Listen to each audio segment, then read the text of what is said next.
Segorine, and hopefully that's a little bit better for us. As you mentioned, during the pandemic, we're all resorting to different technology, and what we're using today is no different. So thanks again. We'll give this another shot. We are streaming this live again to our Facebook page and recording it so that we can share it at a later date. As you mentioned, questions will only be answered during the phone interviews here by calling into CKON at 575-2101 and 358-3427. So it's now been nearly 8 months since we declared a state of emergency in our community. It's completely unbelievable how much time has passed and how far we've come, and we never thought that it would be 8 months when this started back in March.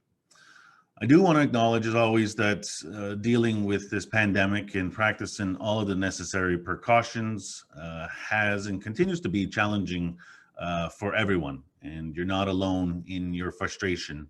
And I do want to say, on behalf of myself and the Mohawk Council of Akwesasne, I want to thank everyone who continues to practice our recommended precautions day in and day out against our fight against the spread of COVID-19.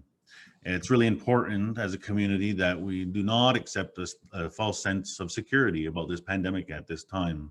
It's not over, and everyone continues to be still at risk. We have to be smart about this. Please continue to wear a mask and maintain the 2-meter distance from others in public. Unfortunately, since our last update and in the last couple of weeks, COVID-19 has now made its way into our community. We have confirmed cases on both sides of the border. The second wave is here, and whether it's small or big is completely up to us. We can ensure that it's small by continuing to practice all of the safety precautions at all times. Keep in mind that everyone who is vulnerable needs to be extra vigilant. We last updated on September 22nd, and a lot has happened since then.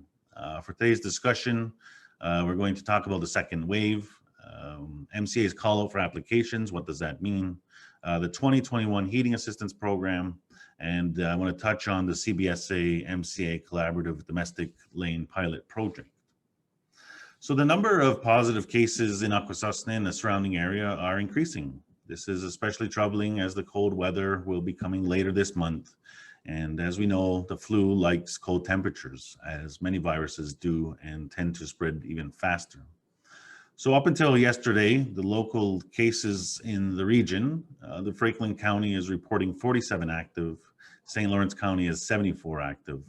The Eastern Ontario Health Unit, which includes Cornwall, is 207. Of that, 58 is in the Cornwall specific area. Of the 207, 10 is within the MCA's jurisdiction. As well, the tribe is reporting to have 20 active cases. It was announced on November 2nd that due to the rising cases of COVID-19 throughout the community, all non-essential Mohawk Council of Akwesasne services are closed once again to the public, and that is until further notice. We'll continue to reassess this Friday. MCA non-essential staff will be on a work from home status until further notice. If you are in need of services from the MCA, please check our website to determine which services are deemed essential or not. And as always, you can always call one of the MCA offices at 575-2250 to confirm what service you're looking for is being provided at this time. We need to remember that what we've all learned from the first wave, and everything that we have learned is helping us prepare better for this second wave. Back in March, things were much scarier because we didn't have many answers. Many of the answers were, we don't know yet. But now today we know a little bit more. And what is important is that we have learned that we have the need to ensure that we have adequate personal protective equipment, PPE, and we do have that on hand. We know that COVID can be spread even from asymptomatic people, which is people with no symptoms at all.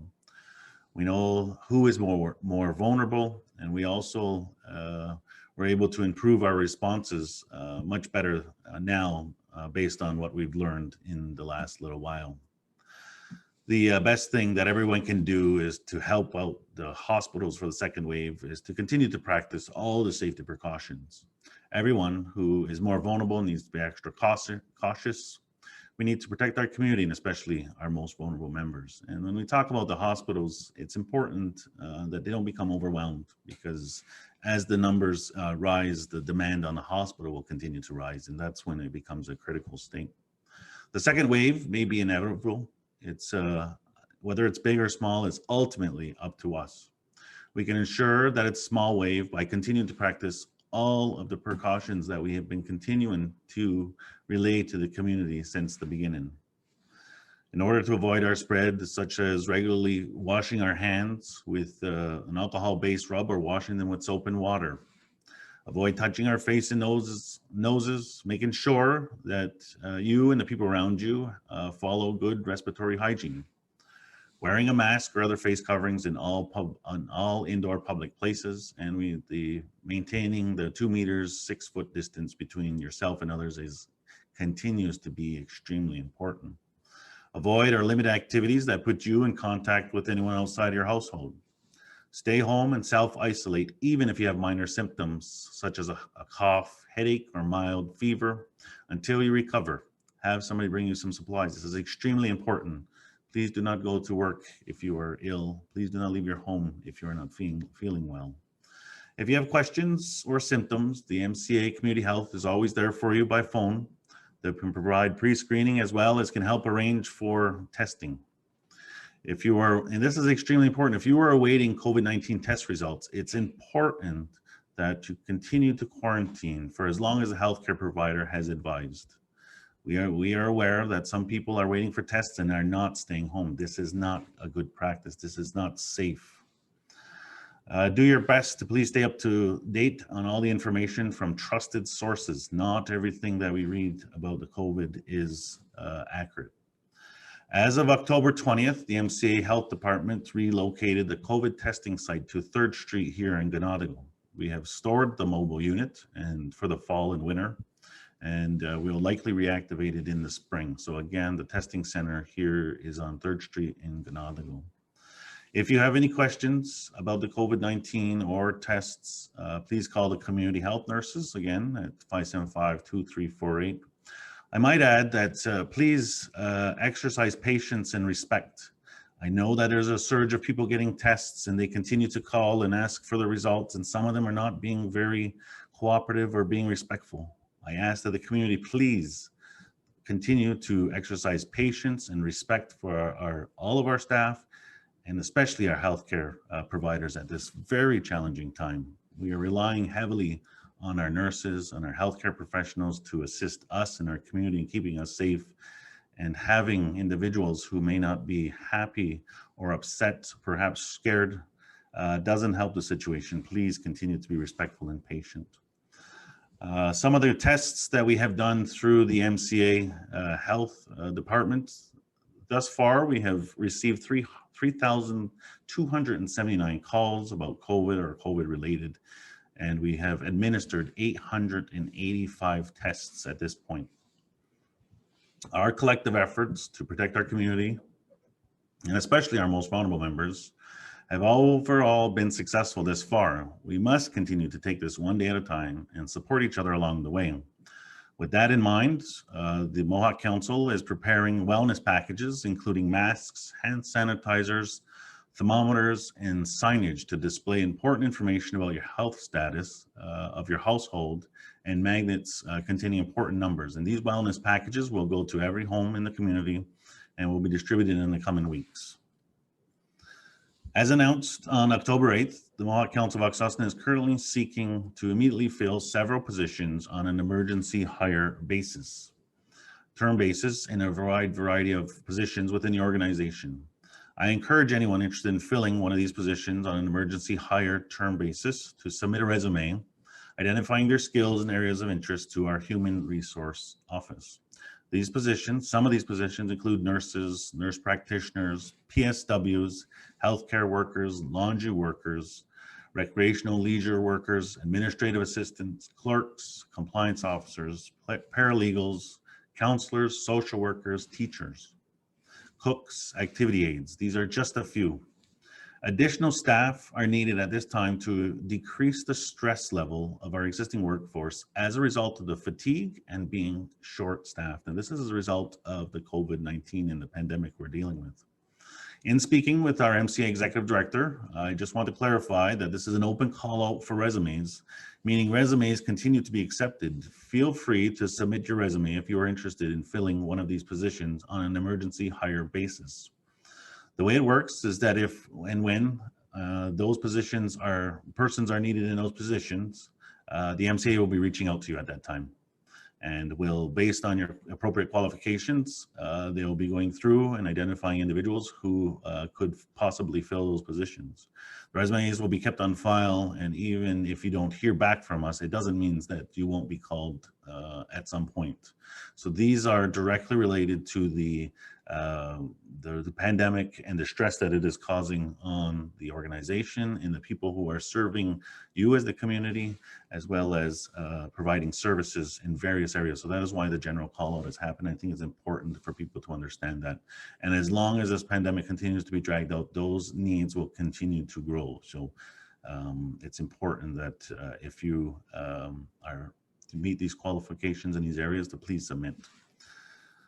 The Akwesasne Heating Assistance Program is once again being offered this coming 2021 winter months. For this year only, due to the pandemic, the amount of assistance has been increased to $700 per eligible head of household and $1,000 for eligible elder head of household, which is 60 years or older.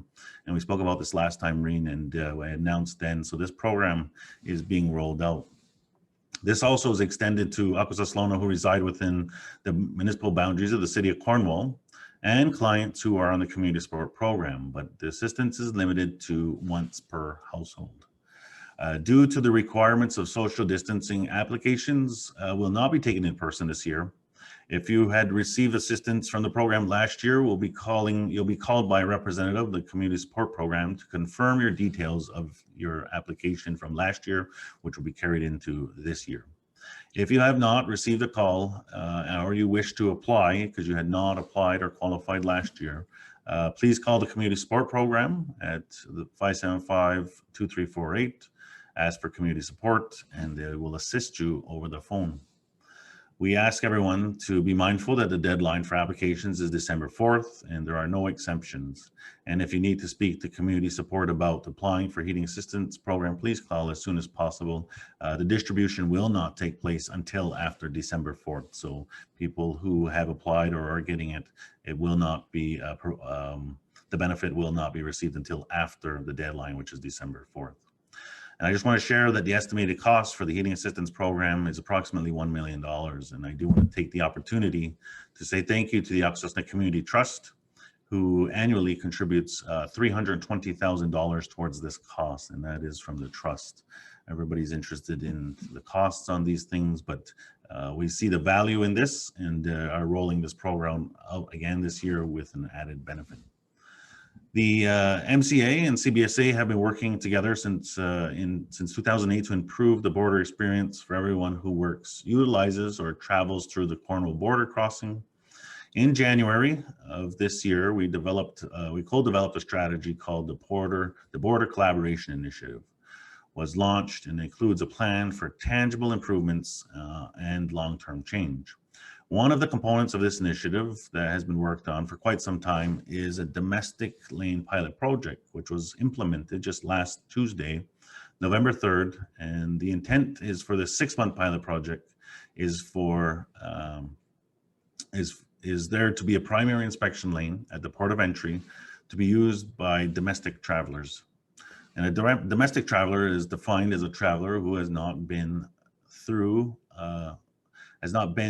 or traveled through the United States. And this includes those who are traveling from Cornwall Island to Cornwall and beyond. That is a domestic traveler. International traveler is defined as a traveler who has been through the United States or transited through the United States. And this includes our community members who are traveling from Sny or St. Regis.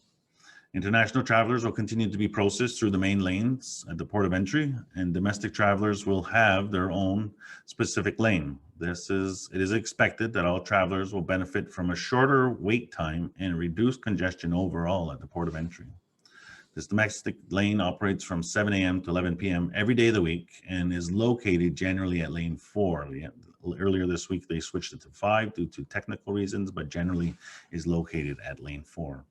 It's important that all community members be aware of this change and remember that if you are not coming directly from Cornwall Island, please do not use the domestic lane. It causes delays for everyone, and it is designed to be a faster lane coming from Cornwall Island. The project will be reviewed at the end of 6 months prior to determining if modifications or requirements are needed or if it should be implemented permanently. This 6 months could be extended based on the pandemic because we know that there's not a lot of traffic coming through here other than Akwesasne Mohawks.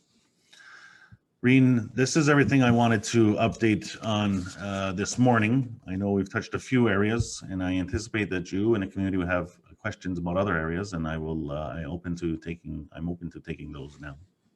All right, thank you again. We're talking with the Grand Chief of the Mohawk Council of Akwesasne, and that would be Abram Benedict, joining us today by way of Zoom. And we appreciate everybody tuning in today. So, Grand Chief, discussing a few things there, and going back to the COVID-19 off the top. I think that I'd like to let you know that the graphic that you have utilized or that you guys have been sharing over the last week or so has been great. The way that it's broken down between MCA, with the tribe, with the area provinces or states and what have you. I think it's a great graphic, and it really simplifies, looking at that information, having that made available to the public. And I really like that graphic, and also the updates that have been coming from the communication department with regards to the positive test cases. We've always talked about this for the last 3 or 4 or 5 months, that we wanted to know those numbers. And you worked closely, I would imagine, with the Eastern Ontario Health Unit. Can you give us a little, I guess, behind the scenes on how that came about and how it was, finally decided that, yes, we need to release these numbers? Absolutely. So since the pandemic has began, you and I have talked a lot about exactly that. We've received several questions about that. And earlier on in March, we really didn't want to get fixated on the numbers. We want people to continue to be cautious, keep themselves safe, and follow all the recommended precautions. But as we've seen, the numbers of cases have continued to rise in and around Akwesasne, including now in Akwesasne. And now that the cases are at 10 today, we felt that it was now the appropriate time to go ahead and have them work on publishing those numbers. The other thing that we're super conscious of is privacy. As well as I do, it's a very small community, and having 1 or 2 cases, we didn't want to jeopardize people being identified and all the associations that go with that. But times have changed really quickly since March. The cases continue to rise, and we thought it was appropriate now that people know that they're not only in Cornwall, they're not only in Malone, and surrounding areas, that it is directly in our community. And those numbers have now been broken out. We release them every day, or sorry, not every day, but as they continue to change, we update them. But they are updated on the Eastern Ontario Health Unit page as well. You'll see that there is a map there under the data tab on their website, which specifically shows Akwesasne and gives the numbers there as well. How do you feel about the numbers going up, not only with just Akwesasne, but all around us? They announced late yesterday that they have closed the Salmon River Central School District and gone to full remote learning until January 4th. I know that we're currently in, I guess, a 2-week break for full remote learning for the Amby schools. So how does that make you feel with regards to being surrounded by so many numbers? It almost feels like we didn't have it this bad at the beginning. You know what I mean? And how's that as a leader? How do you feel when you see all of these numbers in these positive test cases? Well, it's obviously concerning to me and our council and our organization as the numbers continue to rise. I think that since March we had seen very little. We had one or two. The American portion they had a few, nothing alarming, and I think that it was a bit of feeling that okay we're doing all right, and all of a sudden now we have a quite significant influx of numbers of positive cases. What comes to mind is that the vulnerable people that we have in our community, the elders, the people that have pre-existing conditions, while they are trying to keep themselves safe. The asymptomatic is very concerning as well. A loved one that you may feel safe around that doesn't live in your home could come around and be carrying the virus, and we don't know these sort of things.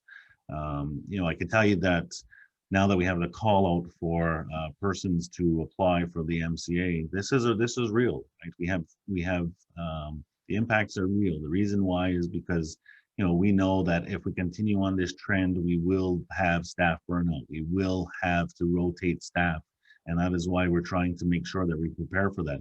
Now, whether or not that comes or not, I'm not sure. I hope not, because the organization of the MCA provides a lot of services to our community, and a lot of them are dependent on that. And if we have to modify them or do remote, it's not as it's not as effective as or discontinue altogether. It's not it's a disservice to our community. So the numbers are concerning.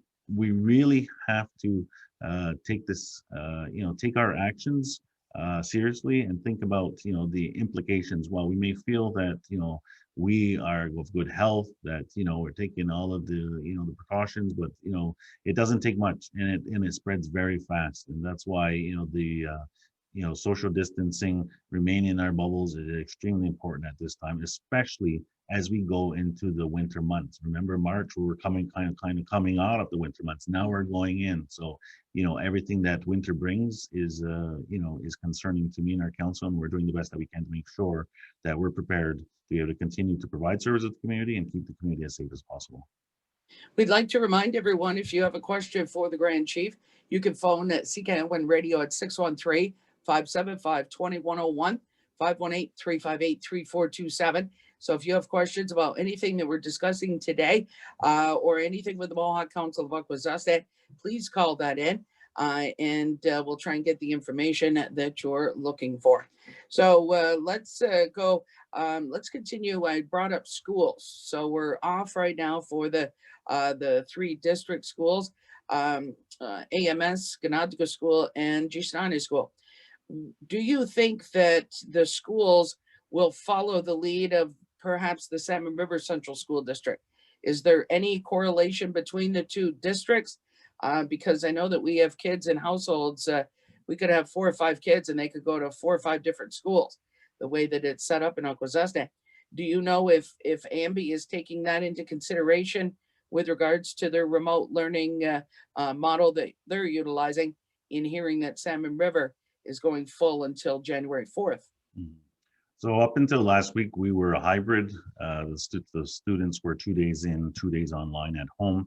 We are currently now 100% online. As of last Monday, we were, a week ago Monday, we were, all of our schools were online, and we continue to monitor the cases that in our community and around our community, and using that as an indicator based on the risk. The safety of our students and our staff are the utmost important. And right now we're on a 2-week. Likely this is going to be extended, and this will probably be extended several weeks, if not into the new year at this point. But we encourage the staff and our students and parents at home to continue to watch our social media page, listen to CKON for updates. But at this point, we will continue to be at home for the next week. And this is because we're on our 2nd week now. It's going to be extended likely for several weeks. Let's go back to the fuel allotment portion of your presentation. The fuel allotment on the northern portion. And the listener wants to know, if you didn't apply last year, what do you do to get it this year? Do you take the initiative to call community support? How does that work? I know you referenced it a bit. Yeah, absolutely. So those individuals who didn't apply last year or may not have qualified at that time, but do qualify this year, Simply call the community support program at one of the MCA phone numbers, ask for community support, let them know that you'd like to apply for a fuel assistance.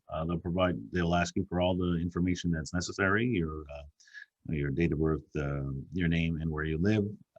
You'll have to provide them with some sort of copy of your electricity bill or your fuel bill, whatever, what source of heat that you have. You can do that by emailing that to them, texting some of the MCA phone numbers. They will pick it up if need be. So that's not, or meet you in a parking lot. There are alternative ways to provide that document to them, but give them a call and they'll have all the information for you.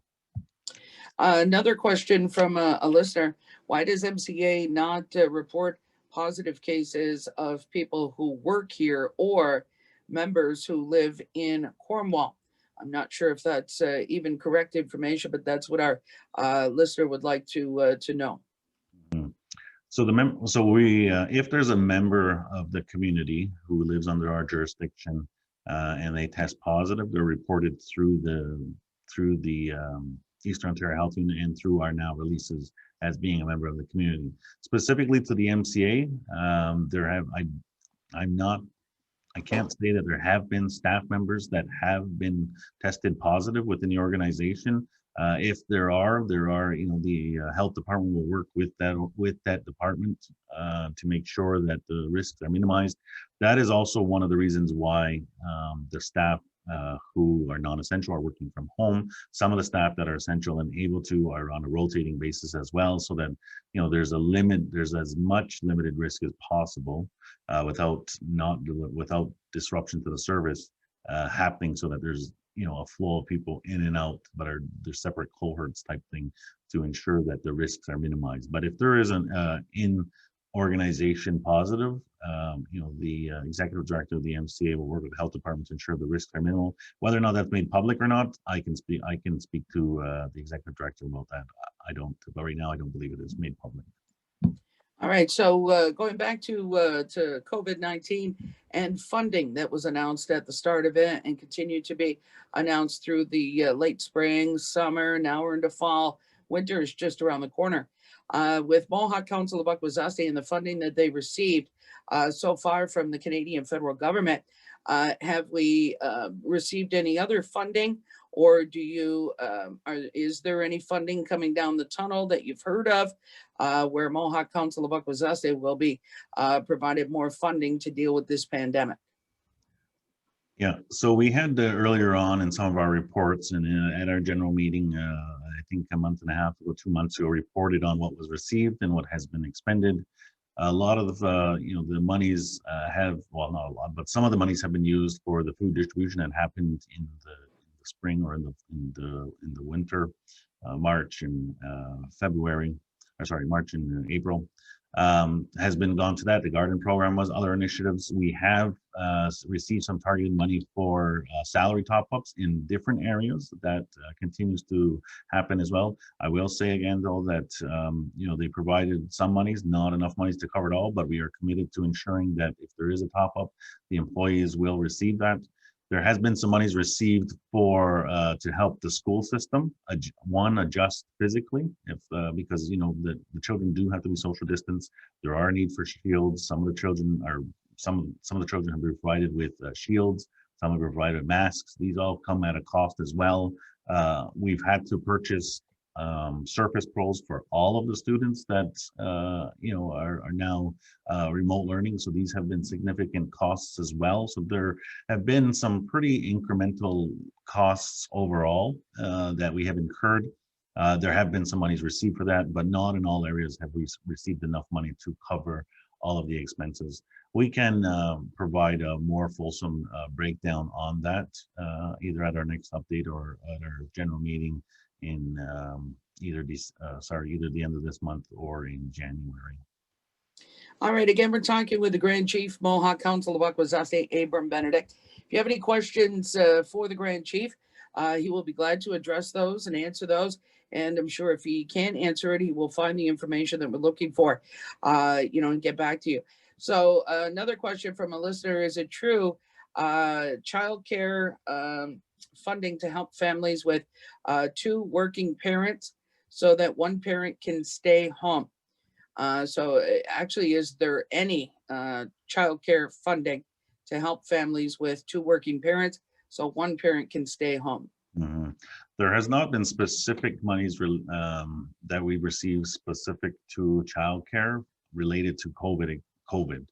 I can say that childcare already is heavily subsidized by the Mohawk Council and the government, so that the rates can be reduced. That's for the MCA programs. I do know that there are some families paying for childcare outside of the MCA services.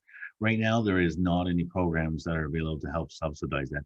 But I will say that the organization of the MCA has been accommodating, working families that work for the organization, or single parents that are working for an organization, as much as possible. Having them work from home or different schedules to accommodate as much as we can. But there isn't any targeted money to help with the costs of daycare at this point. I know one of the big issues that some people have with regards to the hunting and the fishing. So it's hunting time, and the fish are plentiful as well right now. And it's been announced throughout the late spring, summer, again into the fall. And just as recently as this week, it was posted again, where there's not supposed to be any hunting or fishing on our territory by non-members. And a lot of people feel it still happens and nobody does anything about it. So I know that MCA did put out the release again this week. The Sewardges Mohawk tribe has done the same. So what are we doing about it, and who's in charge of taking care of this and making sure that we don't have people that are on our territory or in our waters fishing basically illegally, because they don't have the blessing of either one of our councils at this time?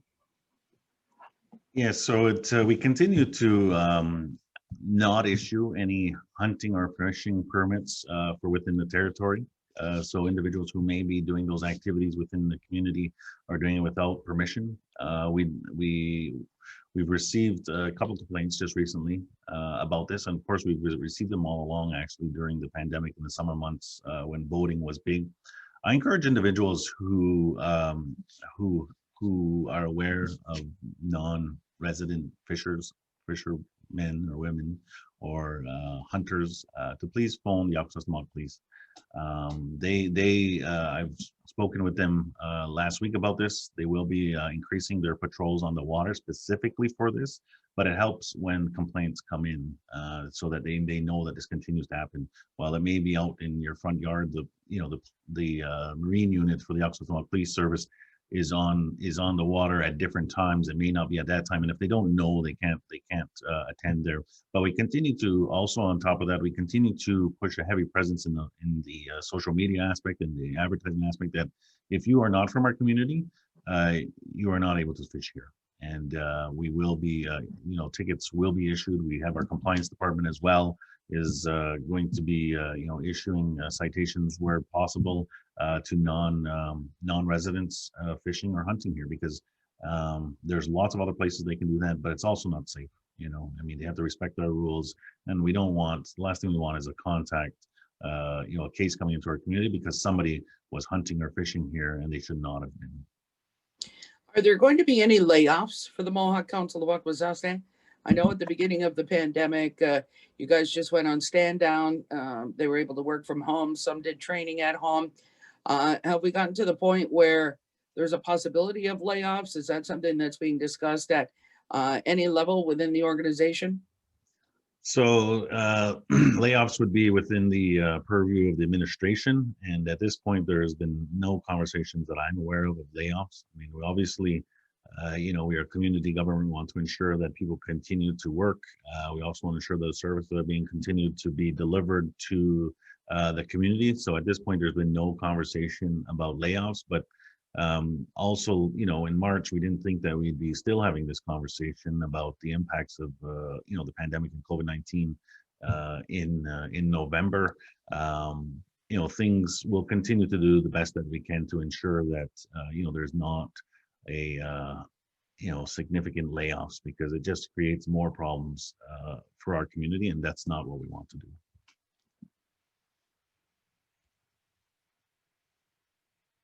the Grand Chief. We're talking with Grand Chief Abram Benedict, Mohawk Council of Akwesasne. And again, if you have any questions for the Grand Chief, we will gladly take those. 518-358-3427, 613-575-2101. So taking a look at Yakisata and Junkanusade. That's always something that is in the forefront and also always in the back of our minds, that the staff at both facilities are outstanding.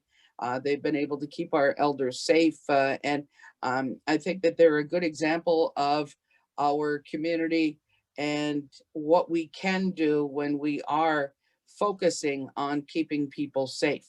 So the staff from both facilities, have been watching everything they do, watching everywhere they go, watching people they interact with, because they know when they go to work, they're working with our most vulnerable population. So if we have any role models out there, I would imagine that it would be our nurses, our PSWs, our administration workers at both facilities, for doing such a wonderful job at trying to keep safe and trying to do everything they can to make sure that they can go to work and take care of our elders. So where are we with regards to visiting and things like that at Junkanusade and Yakisata? Have regulations and restrictions been put back into place? Yes, unfortunately, due to the recent increase, specifically in our community, the Administration of Health has determined that that in-person visits will be shut down for the time being. I can say that this will be continued to be reassessed weekly. Hopefully we're only seeing a small spike now and it doesn't continue, so that we can get back into the facilities to visit our loved ones that are there. The virtual visitations via Zoom or Facebook will continue to be available, or FaceTime, excuse me, will continue to be available. I know this is not ideal. I know that we've received a lot of pushback on this, but right now, because of the increase in the positive cases in our community, in-person visiting is restricted, but it continues to be reviewed weekly, and we'll continue to keep the community updated on that as we move along. So again, passing along many thanks to all of the employees for both facilities, from the people in the kitchen to the activity department, to the people that take care of the clothing and keeping everything laundered and clean and everything, and of course the hands-on PSWs, the nurses, everybody that's a part of those facilities. Thank you so much for working so hard to keep our elders safe, and for really being outstanding role models when it comes to this COVID-19. Yakisata listener says Yakisata is fundraising for Christmas presents. They suggest allocating $1,000 from COVID relief to buy Christmas presents for residents. So I'm not sure if that needs another zero on it or not, but they're looking for some funding, because in the past, I know, because I've been involved with it, we've done trivia nights and those have worked out amazingly well. They've sold tickets and things like that. We've raised upwards, I think, sometimes $9,000 or $10,000, sometimes up to $14,000 to take care of our elders and to take care of Christmas and the other holidays and things they need through the year. We can't do that right now because of COVID. So I know that some community members that have loved ones that have lived there or have passed on since have done some things to raise some money for our elders and their Christmas. They've done it on their own, grassroots, sold their own tickets, collected the money, delivered it, everything like that. So thanks to everybody that's done that. Is Mohawk Council of Akwesasne in a position to donate to that cause to make sure that they are able to get some presents over at Yakisata? I know Junkanusade used to do the Poinsett memory tree. So looking at that, are you able to provide any funding for those two facilities for our residents? There's no doubt that fundraising efforts by our Junkanusade and our Yakisata have been severely impeded because of the pandemic that we're dealing with, as many other community organizations that rely on fundraising. We can't gather and we can't see the prizes and do the the Mohawk auctions, etc. So If there are, if there are shortcomings, this is something that we can consider. I would ask that the organizers please reach out to the Mohawk Government Office, and we can take a look at how we can assist with that. But absolutely, we want to be able to help where we can. All right. Another question. You give weekly updates for the Mohawk Council of Akwesasne Council meetings. So in one of those updates, I believe part of our territory, and correct me if I'm wrong, do we have an island named Squaw Island? Yeah, unfortunately we do, yes. So why do we still have that? Yeah, so on the weekly updates, I do want to thank you, Reen, as always, for relaying those to the community. Extremely important that I feel that, the community be aware of, the conversations and decisions that we are making. And there is an island that is privately owned by a community member called Lame Squaw Island. And we have written Indigenous Services, who administers leases on that island on behalf of the community member, and said, look, this name is not appropriate. We've talked to the landowner of the island and said, would you be willing to change this name? In fact, they agreed.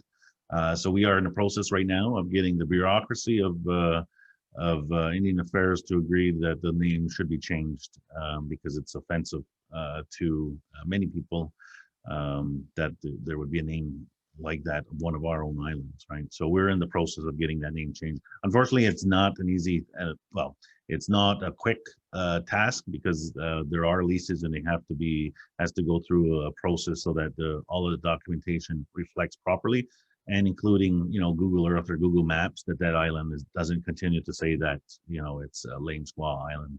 So that's underway. Are there any other inappropriate named parts of our territory, whether it's an island or anything like that, that's been brought to your attention, or is it that one island? I think it's only that one island. There may have been that were kind of odd names, but we would have had conversations with the landowners, and if they're not prepared to, then we're not going to initiate that. But this one has upset, everybody who has seen the name, and we're in the process of changing that name, having that name changed. How are we doing with the cannabis licensing? The retail outlets, distributors, things of that nature. How has that been going for the Mohawk Council of Akwesasne?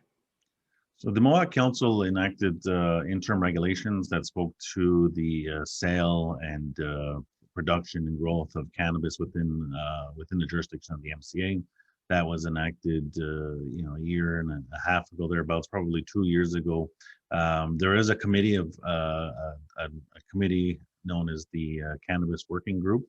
It's a committee of chiefs and technical folks that from the economic development, who have been reviewing applications and have, based on the regulations, have been received applications and have issued some retail and some cultivation licenses to businesses within the community that have met certain standards that meet, safety standards, community standards, and feel that it's an appropriate business venture to receive a license, and we have been issuing licenses to those community businesses. Do you have an exact number of how many have been issued yet? So far? We're probably around five retails and maybe 2 cultivation. Don't hold me to that, but those are approximate numbers. Probably either one more or one less on those numbers. Okay. Does the community get to be a part of the decision-making process? Like with regards, I know you mentioned the committee and whatnot, when they put their application in, does anyone know about it until it's been approved? I guess is what I'm asking. No, currently there's not a process for the community to feed into that. We use a similar process that we have for tobacco licenses as well, because we do issue tobacco quota licenses to some of the community stores as well. It goes through an internal process that based on the set criteria, whether or not they meet that criteria, then they'll be granted. Very similar. So currently right now, there is not a process where community has an input into that. And do they pay fees? Do these stores or retailers or distributors or cultivators do they pay fees to the Mohawk Council of Akwesasne to be licensed? Yes, every business license that is given out for cultivation or retail for cannabis has to enter into an agreement with the MCA that says that per certain amount that they'll pay community contribution to the MCA. Now, understanding that there's a few licenses out there, it hasn't been it's not. We didn't go into this to make money. There's not a huge pot of money being generated from this. This is about a regulatory and safety aspect for the community. But those businesses, yes, are required to pay monthly contributions to the MCA. Now, another question with regards to that, like, for example, on the southern portion of the territory, they have the compliance department that regulates all of that. And I know you guys have a regulatory system for MCA. How does that work? Is that somebody that goes in there, once a month or what have you, that contributes to the compliance of what the said business is supposed to be doing or following and things like that? Do you have compliance officers that do that portion of enforcement? Yes, absolutely. So we have a tobacco compliance officer, and we also have a cannabis compliance officer that do the inspections of for persons that are interested or businesses that are interested in applying for a license as well. They do inspections to ensure that they're compliant based on the rules that have been established to operate that business. All right, so let's go to business relief. Let's go to that. Business relief, the Economic Development Department had put a call out probably about a month ago, maybe more, 6 weeks ago, that there was some funding available for small businesses that were affected directly by COVID-19 pandemic. And if they had to close or if they had to lay people off or, their inventory got low, things like that. So how did that program work? And is the process complete? And how did it go? How much money was given out? Things like that. So small business relief program through MCA. Mm-hmm. So we had received some monies from the federal government to assist with business impacts. There was a call out for businesses to apply to the MCA Economic Development Department for this relief. I don't have the particular numbers right now as to how many applications were received, but I do know that the deadline has gone by for this intake. There may be others that could be coming forward, but the applications were received. They would be going through them, determining that the criteria was met, and should the criteria have been met, and financial relief will be provided to those community businesses.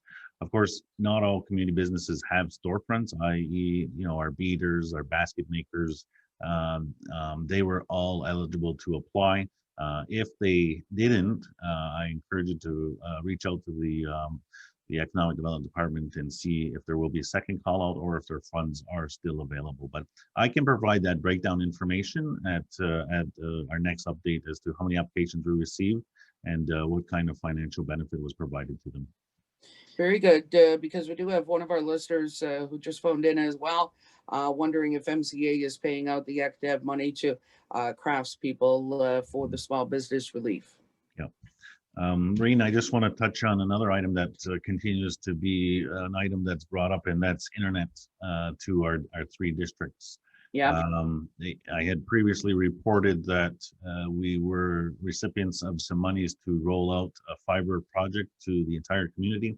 This has been a really long, slow process, but I will say that we've seen the need since the pandemic started, how the impact that it's had at home for our children trying to learn virtually, for people trying to work from home. So this the council has authorized that a portion of that project be expedited sooner than later, specifically for the SNI district.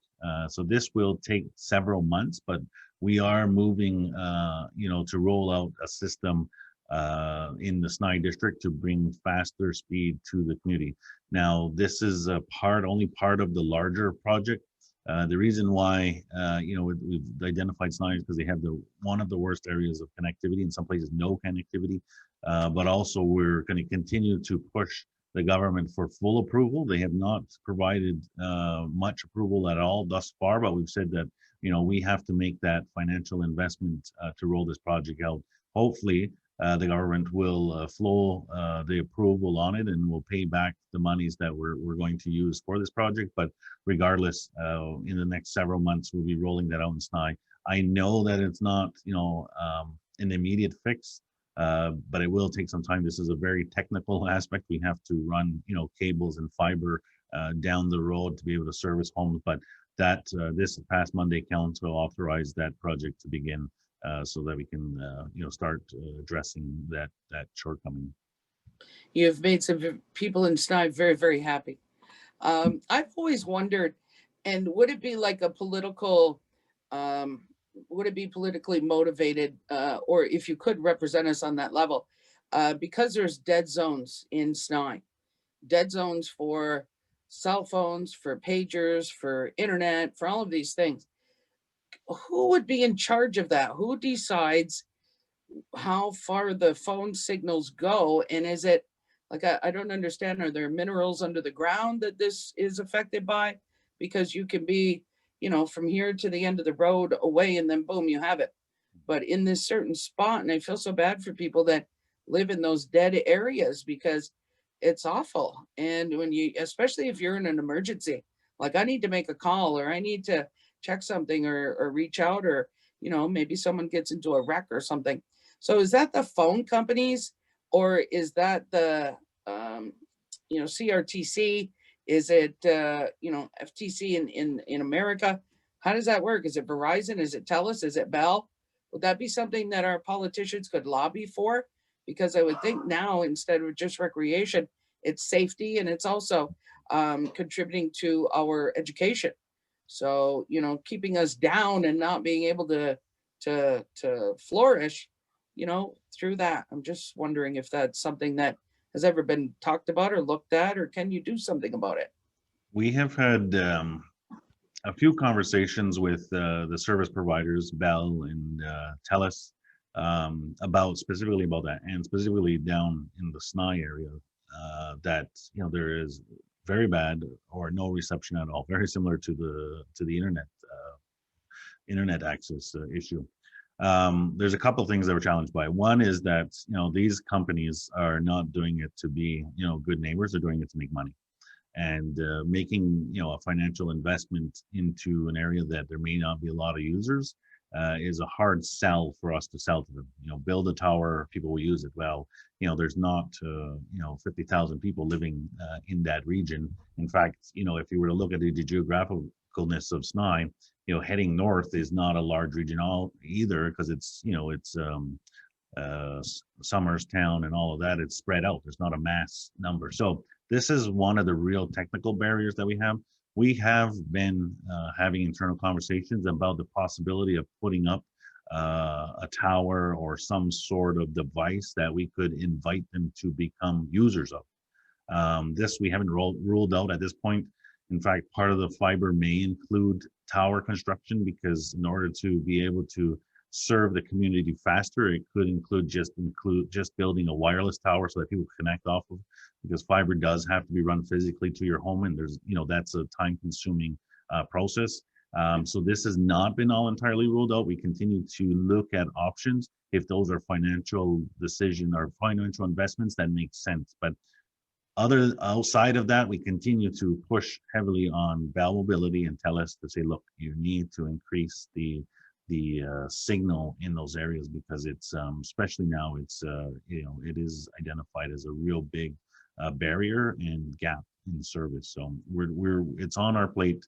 We're doing what we can to try to fix that. I don't know if you can comment on this or not, but with regards to land disputes, we understand that there's a class action lawsuit. Has the Mohawk Council of Akwesasne been named as a defendant? And how are we proceeding with this? Yeah, I can't offer too much into that specific lawsuit, because it is it is being litigated or in the courts at this point. But what I can say is that we unfortunately are challenged by the fact that lands are governed by the Indian Act, and the Indian Act is the document that says how land transfers can occur, how a state should be administered, things like that.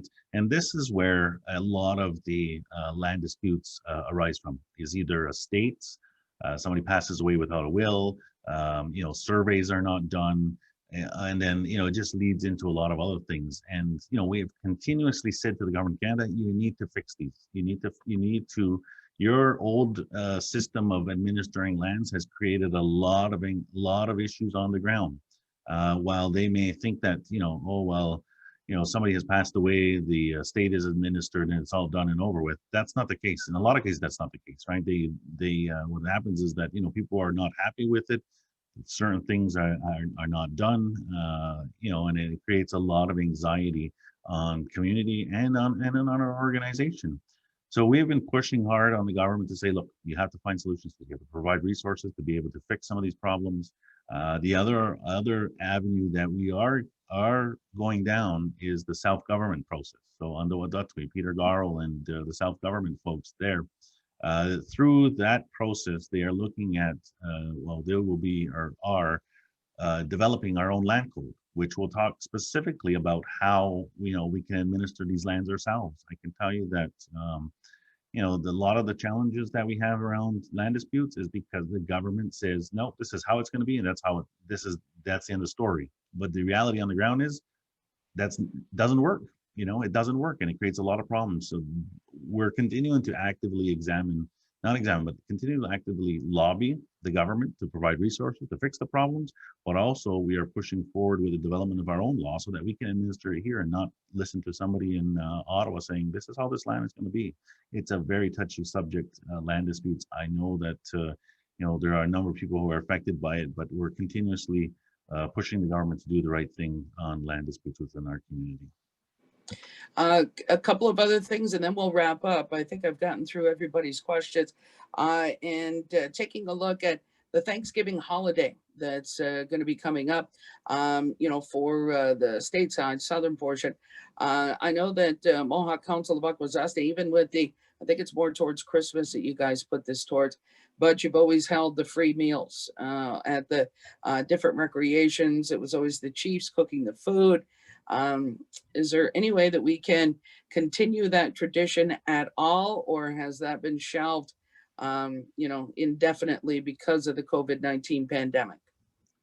In this week's update, you'll see that we just talked about that this week, and we were planning to proceed with community meal distribution via a drive-through, so that we would contract caterers to assist to cook meals, and we would distribute them via drive-through at the 3 recreation centers. Unfortunately, this week, council has made a decision that it's at the rate we're going with the increases in the cases. It's not going to be safe to be able to do that. There's just too much risk. You'll have caterers inside the facilities cooking a number of meals, gathering people to assist in packaging them, delivering to the cars. We made a determination that it's not worth the risk. But what we are going to be doing is finding a way to be able to assist families with whether it be a turkey or a ham or perhaps a box of items that they could cook themselves at home. This is not in line with what we have been done for the last several years, but this still is a way that we can help community and to be able to share a meal. Again, with that though, with American Thanksgiving coming up and Christmas holidays, at this point, we really need to stay within our social bubbles. It's not ideal. It's super hard. We went through Canadian Thanksgiving. All of the cases, number of cases, that we see in our community and around our area related to gatherings, people coming together, we feel comfortable with our family, feel comfortable with our friends. But it's unfortunately, not knowing who has the virus has created transmission in those cases. So we really need to think about our decisions on American Thanksgiving coming up and Christmas holiday. But as far as the dinners go, we will be providing something to community in the form of whether it be a turkey or a ham this year. Okay. Let's wrap up, Grand Chief. That's all that I have. Any other questions that they haven't run into me yet, I will pass along to your assistant so that you are aware of questions or thoughts from listeners who couldn't get through in time. So let's wrap up with your closing remarks, please.